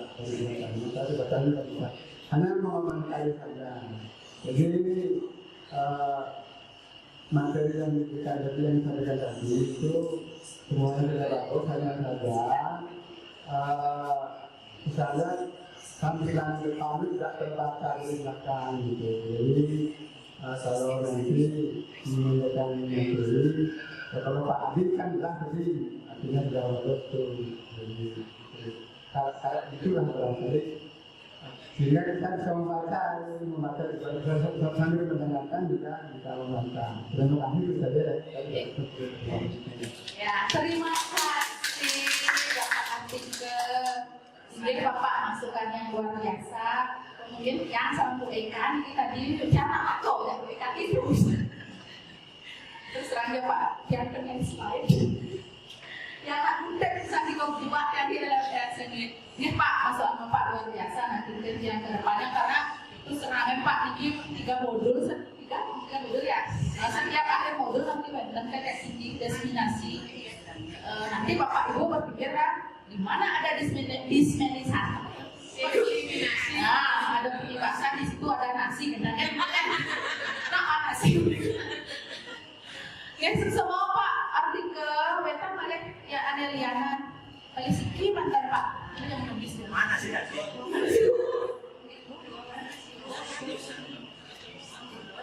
Enggak jawab enggak. Jangan nih. Bunda. Oh iya. Dota. Nah Ibu membaca Pak Bunda.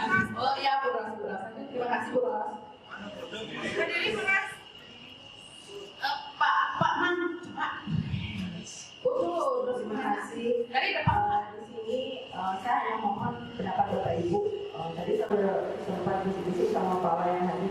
Kita punya murid Papua nih. Tadi ada dibilang bahwa kita bahwa siswa itu belajar sesuai dengan kodrat alam dan kodrat zaman. Gimana sih menurut Bapak Ibu di depan tentang kodrat alam mereka yang kita bawa ke sini? Karena saya punya asuh satu ya walaupun mungkin dibandingkan dengan punya anak asuh dari ibu-ibu yang seangkatan dengannya memang bimbingan gitu. Tapi saya merasa saya juga beberapa kali memanggil dia karena ada keluhan dari teman-teman guru gitu, ibu kerjakan ini begini dan seterusnya. Saya berusaha manggil karena jurusan juga sama yaitu akuntansi, jadi saya juga berusaha membimbing gitu, tapi ya masih menurut saya lebih susah saya membimbing secara pribadi juga dibanding dengan satu kelas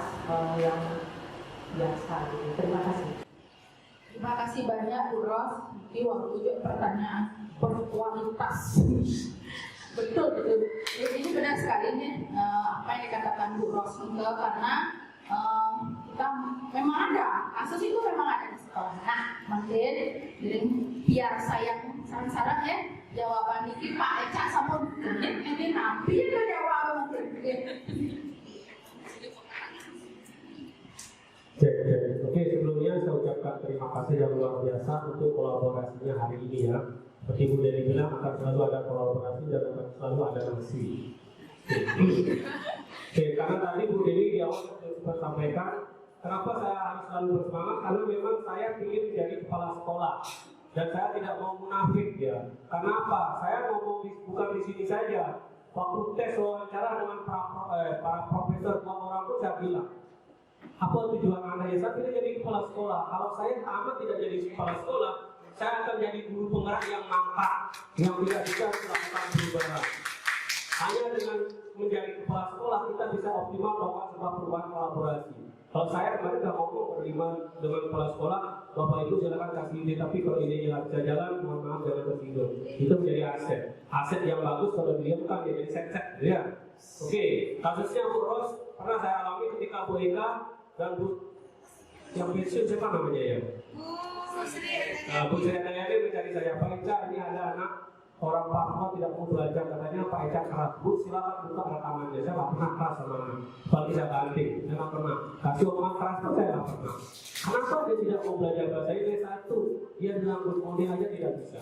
Hanya pas masuk saya dekati, kamu cukup, saya tidak sadari ya, namanya segitiga, kamu cukup hadir saja. Dan Bapak tidak akan pernah memaksa kamu untuk bikin PowerPoint, karena untuk menghidupkan laptop aja kamu susah. Bukan Bapak menghina, karena kondisi kodrat alam kamu di sana, itulah yang terjadi. Kodrat alam itu kemampuan hakiki yang dia miliki. Jadi seperti Bu Ros, kenapa pusing? Karena Bu Ros menyeragamkan kemampuan tujuan pembelajaran yang kelas menit sama Pak itu tidak bisa. Makanya saya setiap ada seminar saya selalu kuat-kuat. Karena kurikulum merdeka dengan investasi ini itu ditopang dari api. Kita disuruh mendidik anak memprogrammkan sesuai dengan kodratnya. Tetapi di kurikulum itu bukan sesuai kodrat. Di kurikulum itu adalah pendidikan yang memberikan manusia. Sementara diajar dewantara pengajaran yang memanusiakan manusia. Ajarilah mereka sesuai dengan kodratnya seperti Pak Adi tadi bilang. Kita ini dianurkan seorang petani. Sementara murid adalah jagung. Jagung ya bertumbuh menjadi jagung. Tapi kenyataannya di kurikulum jagung disuruh berbuah pukul, berbuah jagung, berbuah ini, berbuah itu. Itulah yang salah konsepnya. Mudah-mudahan saya diangkat jadi menteri pendidikan akan santai. Dan tidak ada ulangan umum, ulangan PTS. Cukup Bapak Ibu, saya kasih kemerdekaan untuk memberikan penilaian. Itu ya. Terima kasih. Siapa tahu ya? Oke, Pak Adi silakan. Kalau mimpi setinggi mungkin, jangan kan mimpi jadi kepala sekolah lah apa aja.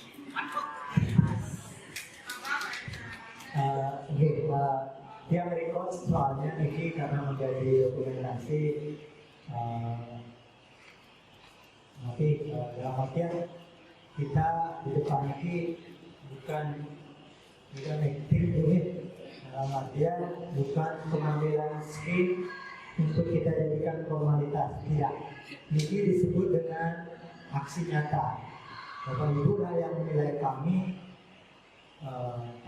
tidak berkualitas ataupun tidak unggul ataupun mungkin ada peluang untuk unggul ataupun yang lain-lain. Tapi proses ini dalam artian kegiatan kita di diri penggerak adalah di awal seperti materi tiang yang kecekok buat tiang gitu ya, adalah membangun memang lingkungan positif. Kita tetap dalam artian tiang sebagai staf manajemen pasti akan mensupport apa yang disampaikan Bapak Kepala Sekolah dan kami semua. Tapi kan kita boleh mengkritisi ya untuk hal yang lebih jauh. Inti dari kolaborasi adalah kita bersama-sama membangun. Teman-teman yang menyuarakan adalah tim pengembang, tapi sebenarnya suara-suara itu muncul dari bawah. Apa yang kami kembangkan harusnya muncul dari bawah, bukan ide semata-mata 20 tim pengembang. Sehingga teman-teman di guru tidak apresiasinya atau ide-idenya tidak tersalurkan. Itu sebenarnya tidak bagus, itu tidak diperbolehkan di dalam materi guru penggerak yang disebut dengan menggali potensi positif. Oke. Terima kasih untuk perhatian teman-teman. Tadi karena kita ngomongin tentang membangun lingkungan positif yang seperti yang saya sampaikan. Jadi kita harus sadar bahwa lingkungan kita memang sudah bagus, tapi untuk memajukan ke depan kita perlu suasana lingkungan yang positif. Lingkungan positif itu dibangun dari teman-teman sendiri. Lingkungan positif bisa tampil jika teman-teman merasa bahwa teman-teman ada pada lingkungan negatif. Jadi kita tidak akan bisa mengukur ketinggian sesuatu kalau tidak pernah tahu kedalaman sesuatu. Itu intinya. Bapak Ibu tidak akan tahu pernah namanya positif kalau Bapak Ibu tidak tahu negatif. Sekarang kita pada posisi yang di mana? Kan gitu dulu. Karena saya sambutkan dengan materi saya dengan disiplin positif. Disiplin yang sudah kita buat untuk anak-anak, teman-teman berlomba-lomba mesut anak-anak. Itu juga yang saya lakukan di awal. Saya cenderung melihat anak-anak, saya menit saya ajak ngobrol. Walaupun saya foto dia itu hanya sebagai penyampaian ke teman-teman saya. Saya tidak pernah isi. Itu saya sadari karena saya memang pernah terlibat di dalam disebut dengan PNK, pendidikan nilai-nilai kemanusiaan. Jadi human value education itu sangat penting kita membangkitkan anak-anak menyadari dulu kesalahan dia sebelum kita bilang dia salah. Seperti itu. Terus untuk pelajaran kolaborasi, mudah-mudahan dengan kegiatan ini teman-teman bisa membangkitkan lagi kegiatan LMS-nya, bagaimana menata LMS-nya biar rapi gitu nih.